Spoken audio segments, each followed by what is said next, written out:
This is a video that explains how you can use independent point numbers as a useful reference.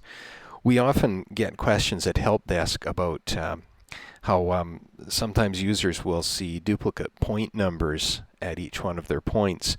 That's because the independent point numbers are turned on. Once you know what they're for, they're actually quite useful. I'll explain first of all, we've got a situation here where the independent point numbers are turned off. And if we zoom right in, we can see that every point has all of its labels turned on, and it's a big mess. It's really hard to pick things out. So one solution that we have is you can open up your layers and you can actually freeze the description layer, the elevation layer, things are getting tidier already, and the point number layer. We'll leave the MS point layer on because you can see the dots that represent each point. So that tidies things up, but we still can't see our point numbers, and that might be critical at this point.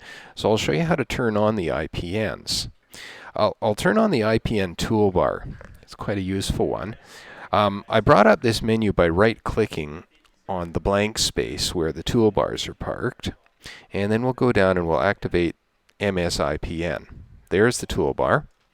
These buttons turn on point numbers, descriptions, and elevations, and it's easy just to park it there on the toolbar. I'll turn on the point numbers. There they are.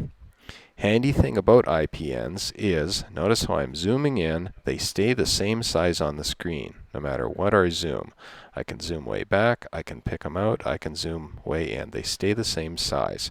Of course, I can also turn on the descriptions, and I can turn on the elevations. Grips are right here, and you'll learn about grips in another video. Now, one other thing that's important to note is the independent point numbers are just here as a reference. If you plot the drawing, these won't appear. So when it's time to plot the drawing, then you'll want to reactivate these layers. Now, it's useful to know how to configure the independent point numbers as well. So we'll go to MS Points and Independent Point Numbers and change IPN color. This allows you to configure everything about those 3 point IPN listings. So you can see right now only IPNs are turned on. We can modify the font that you see. We can modify the offset that's applied to where the text label is added, and we can modify the size and the rotation of the point number, or of the text that appears.